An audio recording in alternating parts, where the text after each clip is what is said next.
Hello dear students, welcome to our channel concept point by Uma sir. पिछले class में हम लोग बिहार बोर्ड के कुछ इंपॉर्टेंट क्वेश्चन देखे थे। आज उससे आगे बढ़ते हैं, देखते हैं क्वेश्चन नंबर 51 सेट 3 का। देखिए सेट 3 के क्वेश्चन में क्या बोला गया था। 51 में यदि ABC तथा PQR समरूप त्रिभुज है, मतलब दो त्रिभुज है, एक त्रिभुज ABC है और एक त्रिभुज PQR है, दोनों समरूप है। ABC ये हो गया आपका PQR। जब दोनों त्रिभुज समरूप होता है तो संगत कोण बराबर होता है, यानी कि कोण A जो है वो कोण P के बराबर होगा, कोण B जो है वो कोण Q के बराबर होगा, कोण C जो है वो कोण R के बराबर होगा। कोण A का मान दिया गया था 42 डिग्री, कोण A दिया गया था 42 डिग्री, कोण R का मान दिया हुआ था 80 डिग्री। तो जब ये 80 डिग्री होगा तो ये भी होगा 80 डिग्री। कोण A देखिए 42 है तो ये भी होगा 42 डिग्री।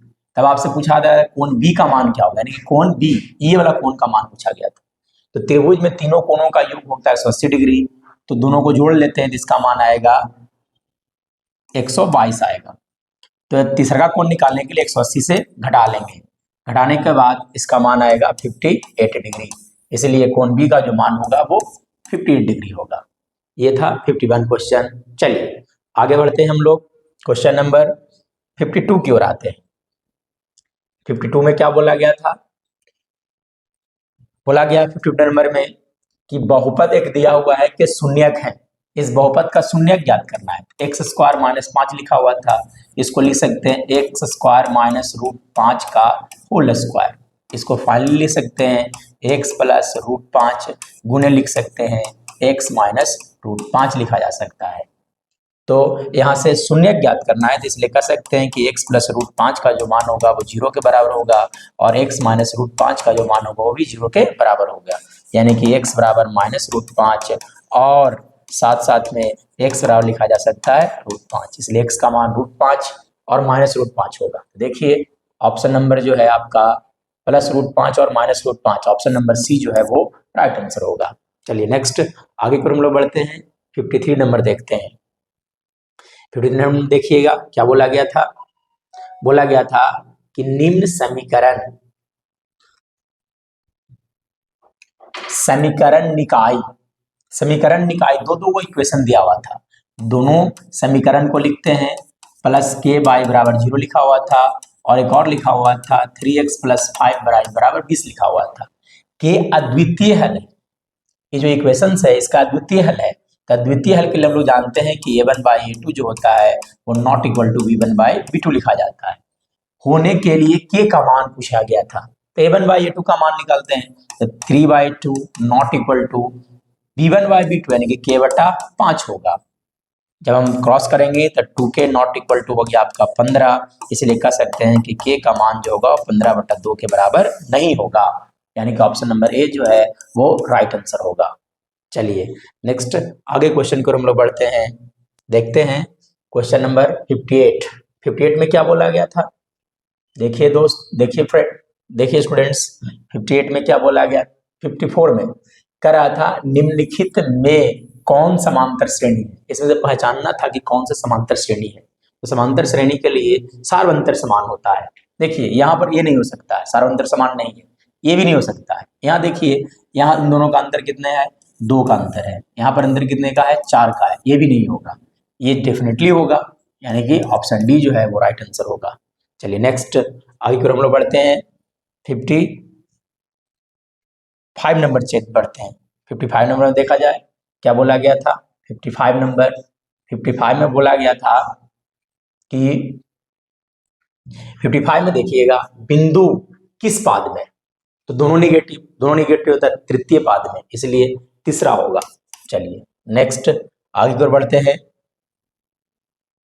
56 नंबर देखिए। 56 नंबर में क्या बोला गया था, 56 नंबर में बोला गया है किसी समांतर श्रेणी के लिए निम्नलिखित में कौन सा सूत्र सत्य है। तो ये जो लिखा गया एसएन, तो एसएन के लिए होता है n/2 into 2a plus n minus 1 into 2, यानी कि यही सही है, ठीक है ना। चलिए नेक्स्ट आगे की ओर बढ़ते हैं, नेक्स्ट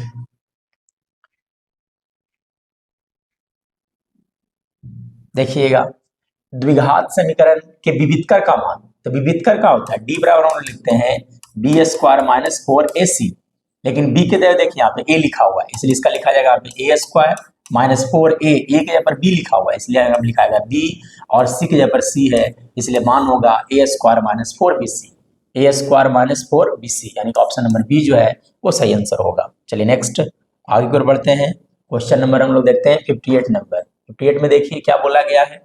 58 त्रिभुज का क्षेत्रफल जिसके शीर्ष दिया हुआ है, शीर्ष दिया गया है, इसके लिए फिगर ड्रा कर लेते हैं।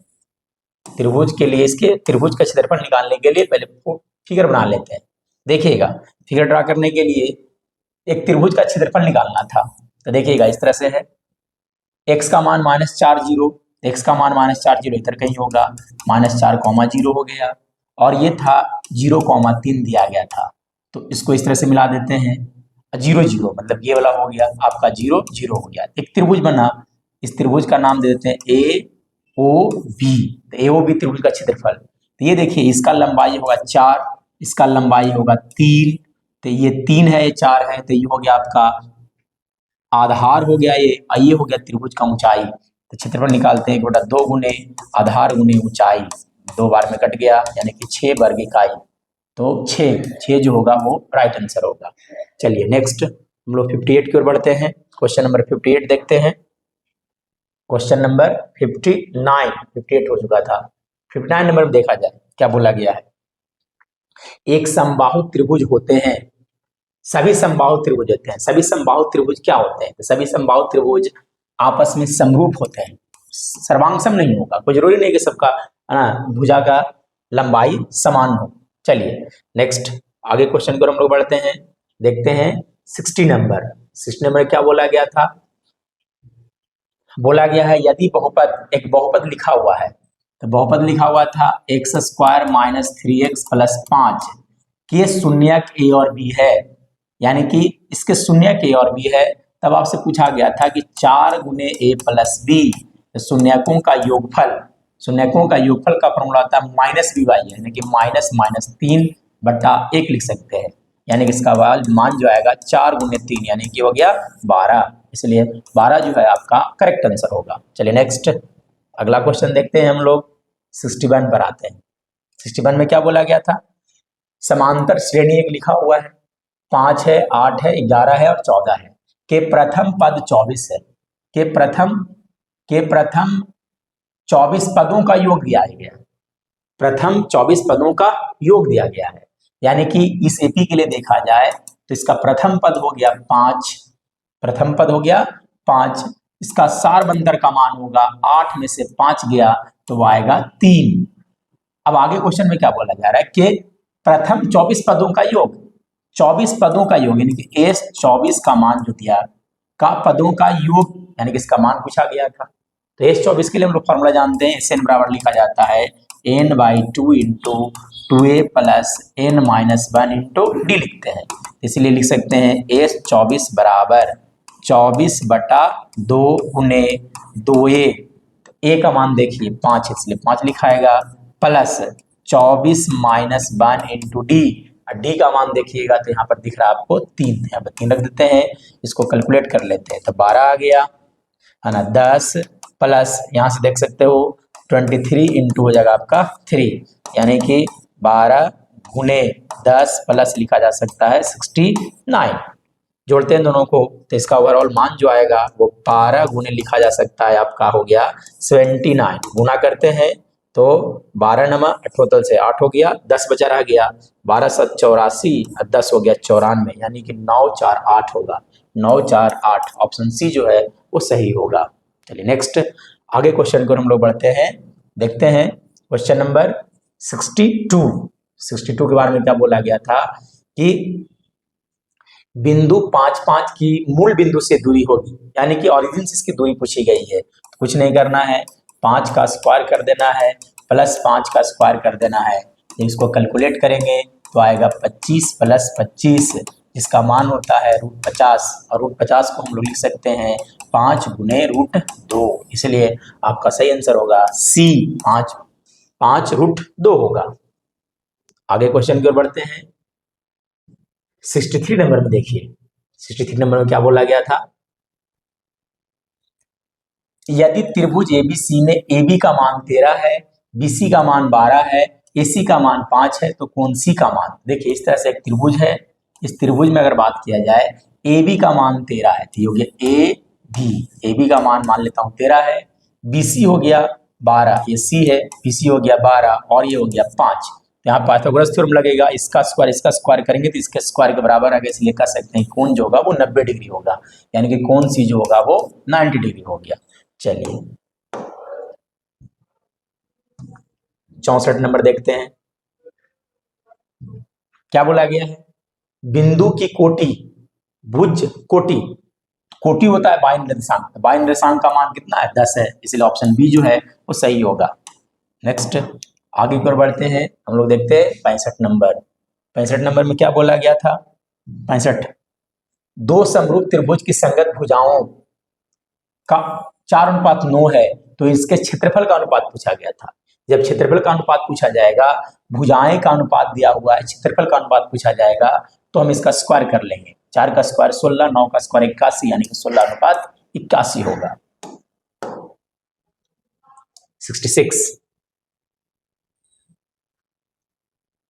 66 नंबर में देखिए, बिंदु ए और बी के बीच की दूरी निकालना है, तो ए और बी के बीच की दूरी कैसे निकालते हैं, अंडर रूट लिखेंगे, दोनों को घटा लेंगे, x वाला को x के साथ, यानी कि 9 - 5 का होल स्क्वायर प्लस y वाला को y के साथ घटा लेंगे, यानी कि 5 - 2 का होल स्क्वायर आ गया, यानी कि इसका मान जो होगा वो 4 का स्क्वायर प्लस लिखा जाएगा 3 का स्क्वायर, 4 का स्क्वायर होता है आपका 16 + 9, यानी कि √25, √25 का मान होता है 5, इसलिए सही आंसर होगा आपका 5, ऑप्शन डी। चलिए नेक्स्ट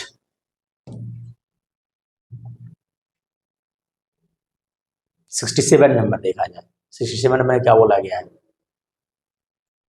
बोला गया है त्रिभुज एबीसी में डीई समांतर होना चाहिए था, यहाँ पे डीई समांतर बीसी, तो एक त्रिभुज बना लेते हैं इस तरह से, ठीक है, ए बी सी हो गया, डी समांतर बीसी, तो देखिए ये डी हो गया, डी जो है वो बीसी का समांतर है, यदि एसी, तो देखिए पूरा का पूरा जो है वो 15 सेंटीमीटर है, 15 सेंटीमीटर हो, तो एई का सनिक्ट सटिक मान, एई का सनिक्ट मान, इधर देखिए सनिक्ट मान नहीं होगा, एई का मान होगा, ठीक है ना, सनिक्ट मान में देखिए आसपास में इसकी मान क्या होगी, तो देखिए कैसे निकालेंगे, यहाँ देखा जाए थेल्स प्रमेय लगा देते हैं, थेल्स प्रमेय क्या कहता है, एडी बटा बीडी का जो मान होता है वो एई बटा ईसी के बराबर होता है। चलिए एडी बटा बीडी का मान दिया हुआ 3/4, यहाँ पे 3/4 लग देते हैं, एई नहीं मालूम है तो x हो जाता है, तो ये हो जाएगा आपका 15 - x, यहाँ पे लिख देते हैं x बटा 15 - x लिखाएगा। चलिए आगे बढ़ते हैं, हम लोग क्रॉस करते हैं, क्रॉस करेंगे तो आएगा ये 45 - 3x बराबर लिखाएगा 4x, तो 45 बराबर लिखा जा सकता है 7x, तो x का मान आएगा 45/7। देखिए निकट सनिक्ट मतलब कि इसके आसपास का मान बताना था, तो इसको जब हम डिवाइड करेंगे तो इसका मान आएगा 6 के आसपास जाएगा, तो 6 के आसपास 6 से ज्यादा आएगा, 6 से ज्यादा ये वाला वैल्यू है, इसलिए ए ऑप्शन सही होगा। चलिए नेक्स्ट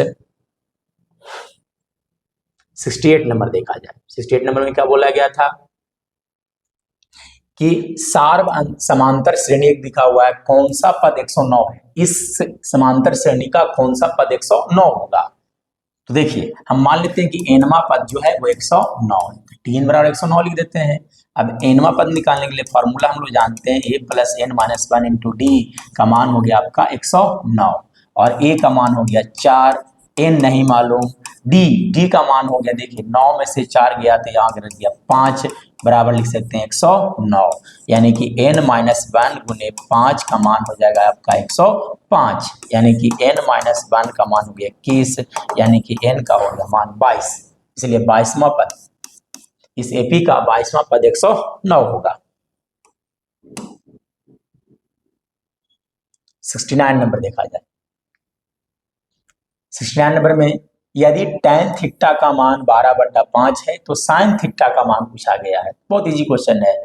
tan थीटा का मान, तो p का मान हो गया आपका 12, b का मान हो गया आपका 5, तो h का मान होगा 13। तो sin थीटा का मान लिख सकते हैं, sin थीटा बराबर होता है p/h। तो p का मान हो गया 12/13, यानी कि आपका ऑप्शन नंबर 12/13, देखिए कौन सा ऑप्शन में है, 12/13, ऑप्शन ए सही होगा। बहुत इजी क्वेश्चन था। नेक्स्ट आगे बढ़ते हैं, 70 की ओर आते हैं। 70 में क्या बोला गया था, 70 में देखिए बिंदु दिया ए दिया हुआ है, बिंदु बी दिया हुआ है, को मिलाने वाली रेखाखंड का मध्य बिंदु पूछा गया है। तो मध्य बिंदु कैसे निकालते हैं, x बराबर लिखते हैं x1 + x2/2। तो x बराबर हो गया, दोनों को जोड़ लेंगे तो -7 + 4/2 जब करेंगे तो x का मान आएगा -3/2। x निर्देशांक होगा आपका -3/2, y निकालने की जरूरत नहीं, डायरेक्ट दिख रहा आंसर, यानी कि ऑप्शन बी होगा। चलिए नेक्स्ट आगे की ओर हम लोग बढ़ते हैं, क्वेश्चन नंबर 71 पर आते हैं। 71 में देखा जाए, यदि सूर्य की ऊंचाई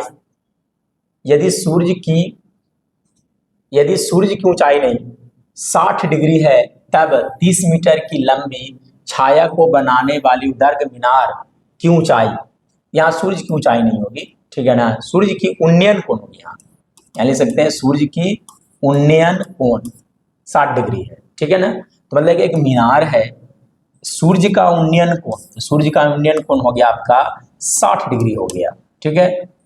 छाया की लंबाई मान लेते हैं इधर सूर्य है, इसका छाया इधर बनेगा, छाया की लंबाई दिया गया 30 मीटर।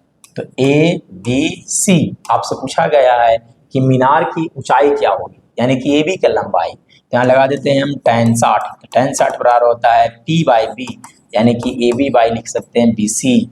tan 60 का मान होता है √3 बराबर ए बी का मान नहीं मालूम है, बी सी का मान मालूम है 30, क्रॉस मल्टीप्लाई करेंगे तो ए बी का जो मान आएगा वो आएगा 30√3, इसलिए आपका ऑप्शन सही ऑप्शन होगा 30√3, ऑप्शन सी जो है वो राइट आंसर होगा। चलिए नेक्स्ट आगे की ओर बढ़ते हैं, 72 की ओर देखते हैं, 72 की ओर देखते हैं, ठीक है। 72 में क्या बोला गया है, 72 में बोला गया है दो खंबे जिनकी ऊंचाई 6 मीटर और 11 मीटर है, दो खंबा है, एक 6 मीटर का है और एक 11 मीटर का है, ठीक है। चलिए इसको थोड़ा समझ लीजिए, छोटा बना देता हूँ, ठीक है। चलिए समतल भूमि पर खड़े हैं, दोनों समतल भूमि पर खड़े हैं, दोनों को दोनों जमीन पर इस तरह से खड़े हैं, ठीक है। यदि खंभे के पादों के बीच की दूरी 12 मीटर है, इन दोनों के बीच की दूरी दी हुई 12 मीटर है, यहाँ से यहाँ तक का कुल दूरी 12 मीटर मालूम है, तो इनके सिरों के बीच की दूरी है, तो इनके सिरों के बीच की दूरी मतलब कि ये वाला दूरी पूछा गया है आपसे, ठीक है। दोनों दो खंभे, इसकी ऊंचाई है 6 मीटर और ये वाला खंभा जो है वो 11 मीटर है, तो दोनों के सिरों के बीच की दूरी मतलब ये वाला दूरी आपसे पूछा गया है कि क्या होगा। उसके लिए हम इसको यहाँ से इस तरह से बना देते हैं, देखिए यहाँ ये 90 डिग्री और 90 डिग्री बनेगा आयत, ये 6 है तो ये भी कितना होगा 6 होगा। अगर ये पूरा का पूरा 11 है, यहाँ से यहाँ तक पूरा का पूरा जो देख रहे हैं आप 11 है, तो गारंटी है कि 5 होगा, ये 12 है तो ये भी कितना होगा 12, तो इस त्रिभुज में आ जाते हैं तो 90 डिग्री दिख रहा है, ये 5 है, 12 है, 5 में परस्पर में लगाएंगे तो इसका मान आएगा 13, इसलिए कहा जा सकता है कि ऑप्शन सी जो है वो राइट आंसर होगा। चलिए नेक्स्ट आगे की ओर बढ़ते हैं, 73 पर आते हैं। बोला क्या गया है कि दो वृत्तों के क्षेत्रफलों का अनुपात, क्षेत्रफल का अनुपात जब दिया हुआ है, त्रिज्या का अनुपात बोलेगा, इसका रूट ले लेना है, तो रूट लेंगे तो √9 का मान 3, √1 का मान 1 होगा, इसलिए आंसर होगा सही 3:1।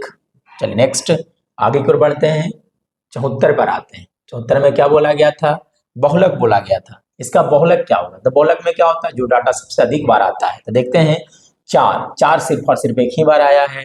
फिर आगे देखते हैं हम 2, देखिए यहाँ है और यहाँ है और यहाँ है, यानी 3 बार 2 आया है, बाकी 2 ये जो है वो 2 ही बार आया है, एक ही बार आया, यानी कि 2 जो होगा इसका बहुलक होगा, ऑप्शन बी सही है। चलिए नेक्स्ट 75 में देखते हैं, 75 में क्या बोला गया था, 75 नंबर में बोला गया था यदि एक घनाभ की लंबाई, चौड़ाई तथा ऊंचाई क्रमशः 15, 12 और 4.5 सेंटीमीटर है, इसका आयतन पूछा गया था। तो आयतन के लिए फॉर्मूला हम जानते हैं कि वॉल्यूम बराबर लिखते हैं लेंथ गुने ब्रेथ गुने हाइट, लंबाई गुने चौड़ाई गुने ऊंचाई, यानी कि 15 गुने 12 गुने 4.5 कर लेते हैं। गुना करेंगे तो इसका मान कितना आएगा, देखिए 15 को छोड़ देते हैं, इंटू इसको इससे गुना कर लेते हैं, तो 12 गुने 5 हो गया 60, हाथ में रहा 6 और 12 चौड़ 48, यानी कि 54.0 होता, यानी इसका मान आ गया 15 गुने 54, दोनों गुना कर लेते हैं तो 12 चौड़ 48, हाथ में रहा 4, 12 5 60, 4 64 हो गया, यानी कि 648 होगा, 648 होगा। नहीं है कहीं ऑप्शन में नहीं, फिर से एक बार चेक कर लेते हैं। लेंथ हो गया, ब्रेथ हो गया, तो गुना कर लेते हैं, तो आ गया 12 5 60, 12 चौड़ 48 से 54, 15 से गुना किए तो आ गया आपका, देखिए यहाँ गलत गुना किया हुआ लगता है, 15 से जब हम गुना करेंगे तो 15 चौ 60 होगा, हाथ में रहा 6, 15 बजे 75, 6 81 होगा, यानी कि 810 CM जो होगा वो राइट आंसर होगा। चलिए नेक्स्ट आगे की ओर बढ़ते हैं हम लोग, देखते हैं 26 नंबर। 26 में क्या बोला गया था, देखिए ये तो बहुत आसान है क्वेश्चन, कोण नहीं लिखा हुआ था, यहाँ लिख देते थीटा डिग्री कोण वाले त्रिज्या खंड का क्षेत्रफल, थीटा डिग्री के कोण वाले त्रिज्या खंड का क्षेत्रफल। तो त्रिज्या खंड का क्षेत्रफल हम लोग जानते हैं कि पाई आर स्क्वायर थीटा बटा लिखा जाता है 360 डिग्री। तो देखिए कौन सा ऑप्शन में सही लिखा हुआ, पाई आर स्क्वायर थीटा बटा 360 डिग्री, पाई नहीं, यहाँ देखो, यहाँ से इसको जब हम काटेंगे तो 360 लिखाएगा, यानी कि ऑप्शन सी जो है वो सही होगा। चलिए नेक्स्ट आगे की ओर बढ़ते हैं, 77 नंबर पर आते हैं। 77 नंबर में क्या बोला गया है, बोला गया है कि 1 माइनस साइन ए गुने, पूछा गया था आपसे 1 प्लस साइन ए का मान, तो इसके लिए a minus B into A plus B, formula होता है A square minus B square, और 1 माइनस साइन स्क्वायर लिखा जाता है कॉस स्क्वायर ए, इसलिए आपका राइट आंसर होगा कॉस स्क्वायर ए होगा। 77 के बाद 78 नंबर देखा जाए, 78 नंबर में क्या बोला गया है, 78 नंबर में देखा जाए, 78 निम्न में कौन सा परमेय संख्या है, परमेय संख्या पहचानना था, तो देखिए ये जो आप देख रहे हैं वो परमेय संख्या होगा। चलिए नेक्स्ट, संख्या 95 और 192 का मसा, इन दोनों का मसा पूछा गया था, तो दोनों ऐसे कौन सी संख्या है जो दोनों को काट सकता है, तो वो 19 होगा, इसलिए आपका ऑप्शन बी सही होगा। चलिए नेक्स्ट आगे की ओर बढ़ते हैं, बहुपद एक लिखा हुआ है, इसका शून्यक बोला गया है, तो इसको फैक्टराइज कर लेते हैं, x square plus 2x plus x plus 2 लिखा हुआ था, फैक्टराइज करेंगे तो x इंटू एक्स प्लस 2 लिख सकते हैं, यहाँ 1 कॉमन है, x प्लस 2 लिखाएगा, ओवरऑल x प्लस 2 इंटू हो गया आपका x प्लस 1 हो गया, मतलब x का मान आ गया -2 या तो फिर x का मान आ गया -1, यानी कि ऑप्शन नंबर आपका डी जो है वो सही होगा। चलिए नेक्स्ट आगे की ओर बढ़ते हैं, देखते हैं 81 नंबर। 81 नंबर में क्या बोला गया था कि बहुपद px का मान दिया हुआ था, आपसे पूछा गया था कि a गुने b का मान होगा, a गुने b मतलब कि शून्यकों का गुणनफल, शून्यकों का गुणनफल होता है c बाई a, c का मान 5 है, यानी कितना मान आ गया इसका 5, इसलिए आपका ऑप्शन नंबर ए जो है वो सही आंसर होगा। चलिए नेक्स्ट आगे की ओर बढ़ते हैं, 82 नंबर को देखते हैं। 82 नंबर में क्या बोला गया था, 82 नंबर में देखते हैं, बोला गया था यदि अल्फा बीटा द्विघात बहुपद fx के शून्यक हो तो इसका मान पूछा गया था, तो कुछ नहीं करेंगे, इसके लिए लिख सकते हैं 1 बाई अल्फा जोड़ 1 बाई बीटा का मान पूछा गया था। अल्फा बीटा जब हम एलसीएम लेंगे तो यहाँ पे लिखा आएगा अल्फा प्लस बीटा, और अल्फा प्लस बीटा होता है माइनस बी बाई ए, क्या लिखते हैं इसको हम माइनस बी बाई ए, इसके लिखते हैं सी बाई ए, कट गया माइनस बी यानी कि -2 बटा सी, सी मतलब 3, यानी कि आंसर आ गया -2 बटा 3, ऑप्शन बी जो है वो सही होगा। चलिए नेक्स्ट आगे की ओर बढ़ते हैं हम लोग, देखते हैं 83 नंबर। 83 नंबर में क्या बोला गया था, समीकरण निकाय संपाती रेखाएं, तो जब संपाती होता है तो उसको हम बोलते हैं अनेक हल, इसलिए अनेक हल होगा। चलिए नेक्स्ट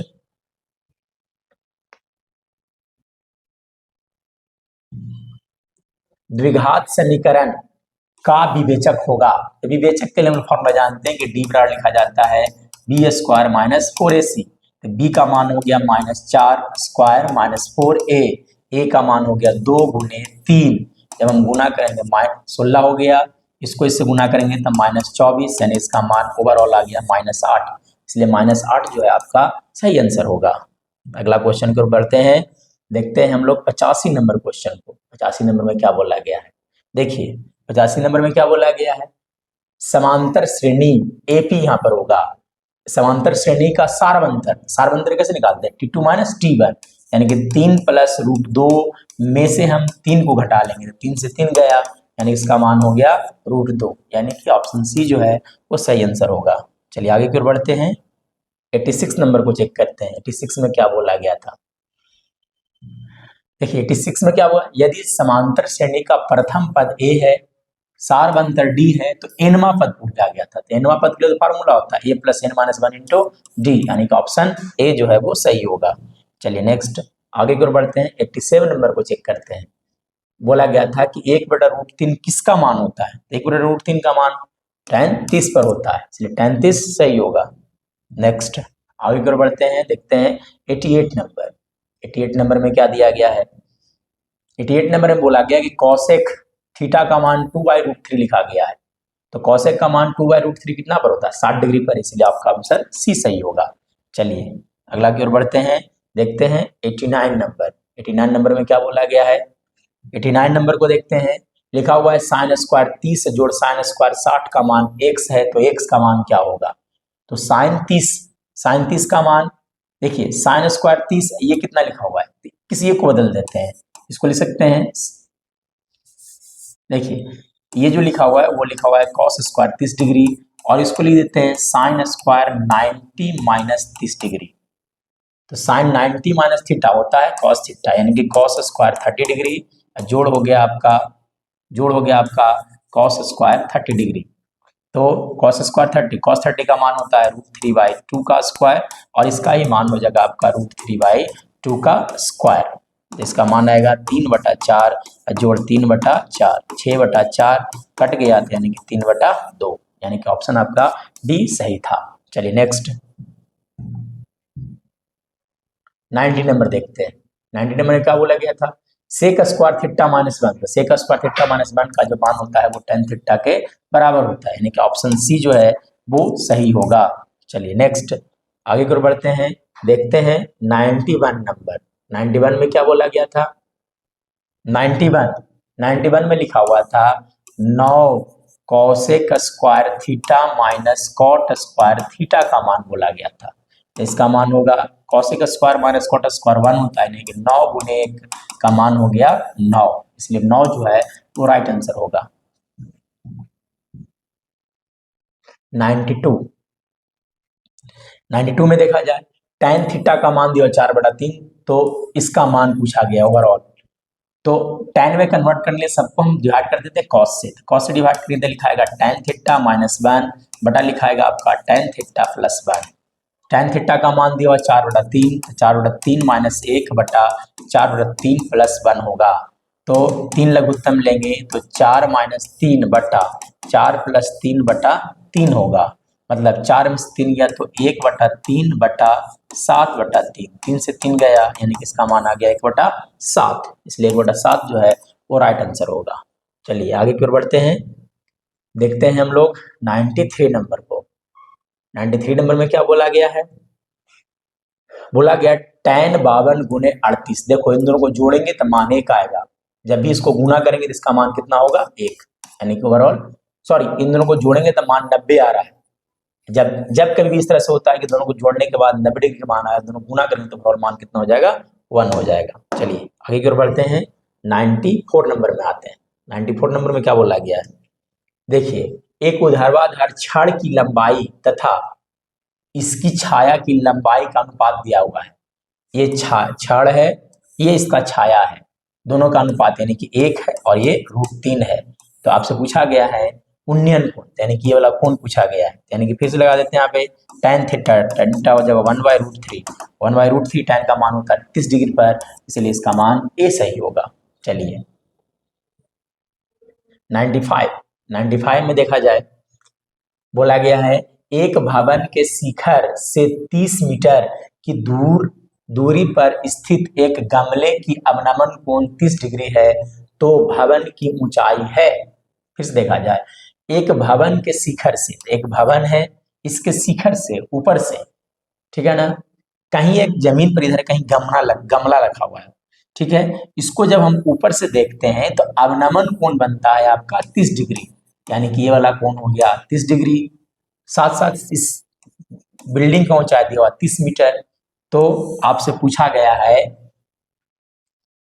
फिर से पढ़ा जाए, एक भवन के शिखर से 30 मीटर की दूरी पर स्थित, 30 मीटर की दूरी पर, गमला जो है वो 30 मीटर की दूरी पर है, भवन से 30 मीटर की दूरी पर है, दूरी पर स्थित एक भवन के शिखर से 30 मीटर की दूरी पर स्थित गमले के अवनमन कोण 30 डिग्री है, तो भवन की ऊंचाई क्या होगी? भवन की ऊंचाई पूछी गई थी, ठीक है। फिर से पढ़ा जाए, एक भवन के शिखर से 30 मीटर की दूरी पर, भवन के शिखर से, भवन के शिखर से 30 मीटर की दूरी पर एक गमले का अवनमन कोण, भवन के शिखर से गमले, ये दूरी दिया है 30 मीटर, ये होगा 30 मीटर आपका, ठीक है ना। तो पूछा गया है भवन की ऊंचाई, यानी केवल एंगल जो देख रहे हैं कितना डिग्री हो गया, 30 डिग्री हो गया, ठीक है। ये हो गया ए बी सी हो गया, ठीक है। तो यहाँ पे हम लगा देते हैं tan 30 डिग्री, तो tan 30 डिग्री बराबर होता है P/H। tan 30 डिग्री नहीं लेगा, देखिए हाइपोटेन्यूज हो जाएगा, ये परपेंडिकुलर है, इसलिए लगेगा यहाँ पे sin 30 डिग्री लगेगा, sin 30 डिग्री। तो sin 30 डिग्री का मान कितना हो गया, देखिएगा sin 30 डिग्री का मान, देखिएगा sin 30 डिग्री का मान कितना होगा, देखिए, तो ये दूरी जो दिया गया 30 मीटर दिया, साइन थीटा इक्वल टू होता है P/H, तो P नहीं मालूम है, H मालूम है 30, साइन 30 का मान होता है 1/2, इसलिए लिख सकते हैं P/30। इसको काट देते हैं तो ओवरऑल P का मान आ गया 15 मीटर, यानी कि आपका डी ऑप्शन जो है वो सही होगा। चलिए नेक्स्ट, आगे क्वेश्चन की ओर बढ़ते हैं, देखते हैं 96 नंबर। 96 में देखिए क्या बोला गया था, तो बहुत इजी क्वेश्चन है, 4 - 3, तो x पॉजिटिव बाय नेगेटिव चतुर्थ में होता है, चतुर्थ आंसर हो गया। चलिए, कोई बिंदु दिया हुआ है, इसका बाई एक्स से दूरी पूछा गया है, कोई बिंदु दिया हुआ है, बिंदु जो दिया हुआ 3 4, इधर कहीं 3 4 होगा, तो इसका बाई एक्स से दूरी, तो बाई एक्स से दूरी जब भी पूछेगा तो ये बाई एक्स से दूरी पूछेगा तो एक्स का मान, तो एक्स का मान कितना था 3, इसलिए सी आंसर सही होगा। चलिए आगे कर बढ़ते हैं, 98 नंबर में आते हैं। ये देखिए दूरी सूत्र लगाना था, यहाँ पे दूरी सूत्र लगाने के लिए दोनों का अंतर कर लेंगे, -2 में से ये गया तो कितना बच गया, -4 का स्क्वायर हो गया, 3 में से 3 गया तो 0, यानी कि ओवरऑल इसका मान कितना आ गया 4, यानी कि 4 जो है वो सही आंसर होगा। चलिए आगे की ओर बढ़ते हैं,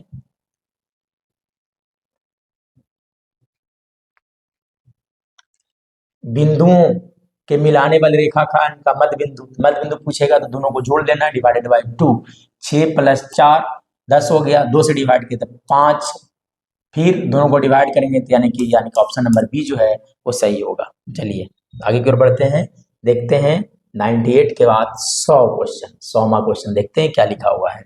लिखा गया था कि त्रिभुज ABC में AB और AC के मध्य बिंदु D और E है।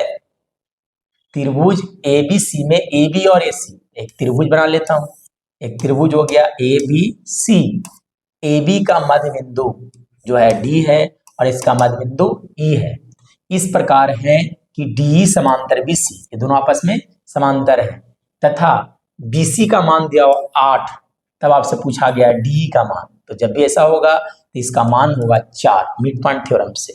चलिए मध्य बिंदु प्रमेय से नेक्स्ट, अब हम लोग ये 100 क्वेश्चन का सेट अब देखा, सेट 3 का, अब हम लोग मिलेंगे अगले सेट में, सेट 4 और 5 में, और भी मजेदार क्वेश्चन के साथ 100 क्वेश्चन या और, यानी मिला जुला करके हम लोग अभी और भी क्वेश्चन करने वाले हैं 200। साइंस पॉइंट आपके लिए बहुत ही मेहनत कर रहा है, बहुत ही अच्छे से आपके लिए कलेक्शन किया है क्वेश्चंस का, ढंग से पढ़िएगा तो गारंटी के साथ मैं कह सकता हूँ, दावे के साथ मैं बोल सकता हूँ कि आपका बोर्ड एग्जाम में 95% से ऊपर नंबर आने वाला है। इसी तरह से दैट्स ऑल डियर स्टूडेंट्स।